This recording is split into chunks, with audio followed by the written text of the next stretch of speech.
warahmatullahi wabarakatuh. Bismillahirrahmanirrahim.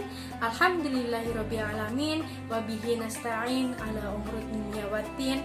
Wassalatu wassalamu ala asrofil anbiya'il mursalin Sayyidina wa maulana Muhammadin wa ala alihi wa sahbihi ajma'in. Amma ba'd. Allahumma sholli ala Sayyidina Muhammad wa ala ali Sayyidina Muhammad.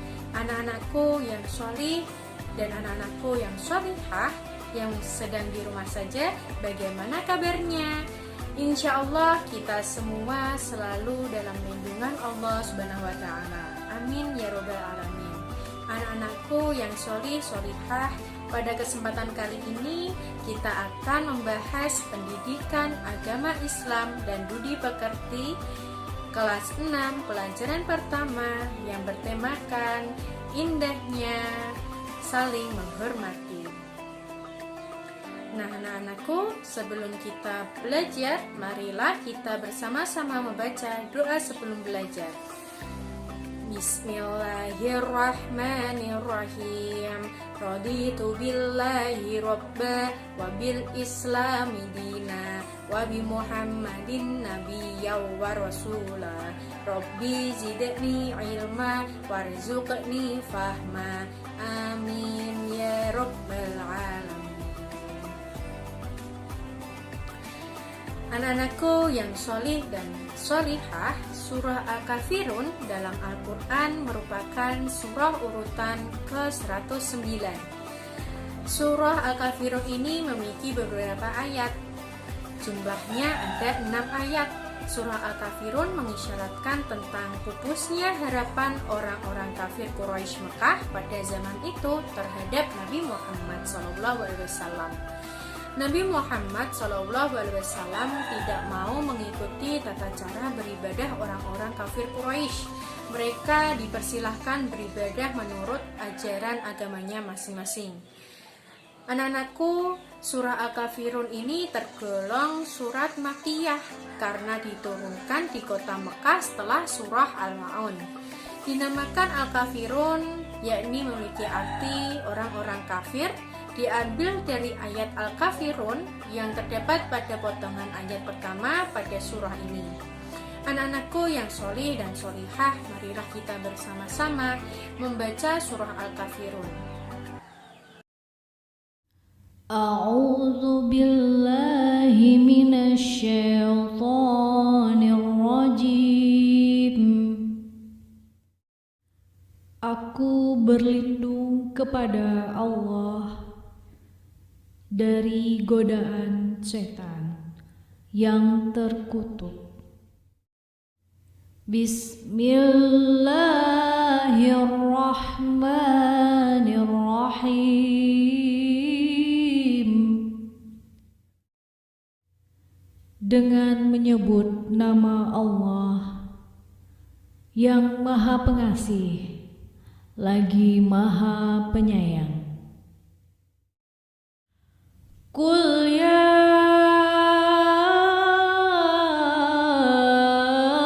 ayyuhal kafirun.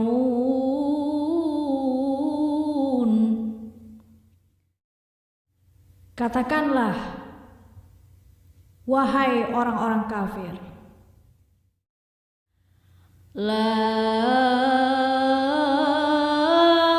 a'budu ma ta'budun.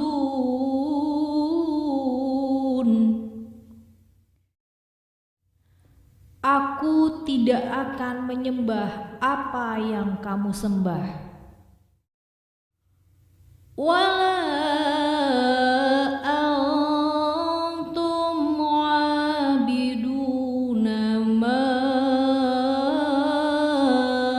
a'bud. Dan kamu bukan penyembah apa yang aku sembah. Wala ana abidum ma abattum. Dan aku tidak pernah menjadi penyembah apa yang kamu sembah. wala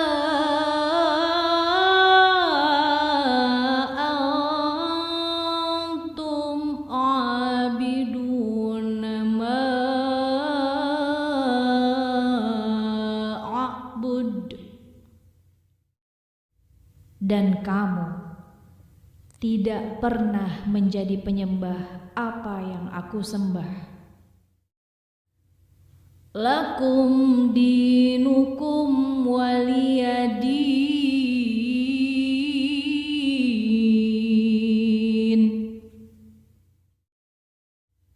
Untukmu agamamu dan untukku agamaku.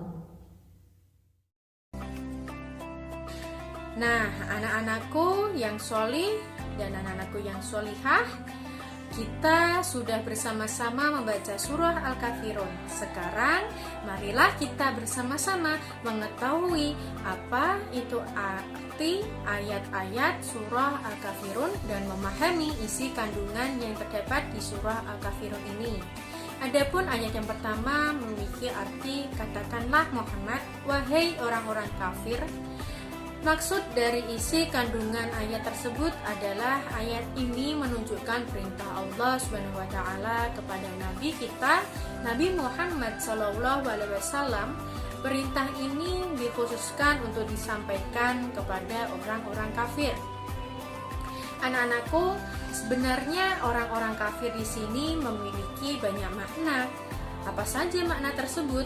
Adapun makna yang pertama adalah orang-orang kafir adalah orang-orang yang menolak keesaan Allah SWT dan mengingkari kerasulan Nabi Muhammad SAW. Kemudian makna kedua, orang-orang kafir adalah orang-orang yang tidak mensyukuri nikmat Allah SWT. Kemudian dilanjut, makna ketiga adalah orang-orang kafir ialah orang-orang yang tidak mengamalkan tuntunan ilahi meskipun ia mempercayainya. Anak-anakku, selanjutnya arti ayat kedua surah Al-Kafirun. Aku tidak akan menyembah apa yang kamu sembah. Nah, di sini dijelaskan bahwa di masa sekarang dan di masa yang akan datang tetap teguh beriman menyembah Allah Subhanahu wa taala dan tidak akan mengikuti ajaran orang-orang kafir. Selanjutnya arti ayat ketiga. Dan kamu bukan penyembah apa yang aku sembah. Dalam ayat ini pun memberi ketegasan bahwa orang-orang kafir pun tidak akan menyembah apa yang Nabi Muhammad SAW sembah, baik di masa sekarang maupun di masa yang akan datang. Dalam arti lain, orang kafir itu selamanya akan tetap kafir. Dan orang kafir yang dimaksud dalam ayat ini adalah tokoh-tokoh kafir yang menolak atas kedatangan Islam dan Nabi Muhammad SAW sebagai utusan Allah Subhanahu wa taala. Lalu dilanjutkan ayat keempat surah Al-Kafirun yang artinya, dan aku tidak pernah menjadi penyembah apa yang kamu sembah.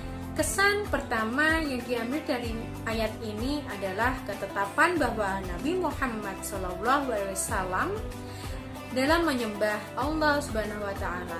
Dimanapun dan kapanpun Nabi Muhammad tetap menyembah Allah Subhanahu wa taala.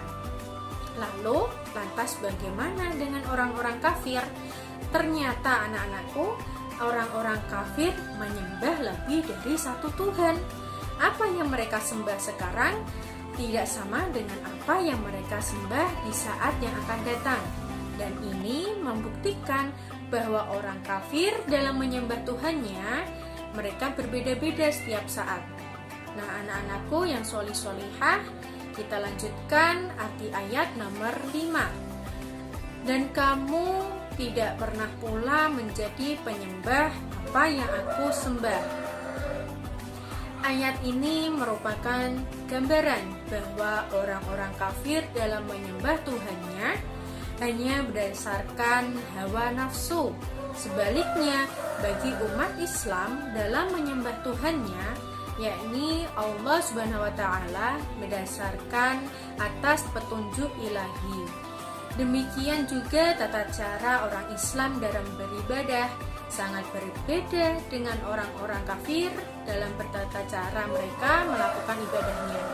Anak-anakku yang solih-solihah, yang terakhir yakni ayat nomor 6 dari surah Al-Kafirun yang memiliki arti untukmu agamaku dan untukku agamamu.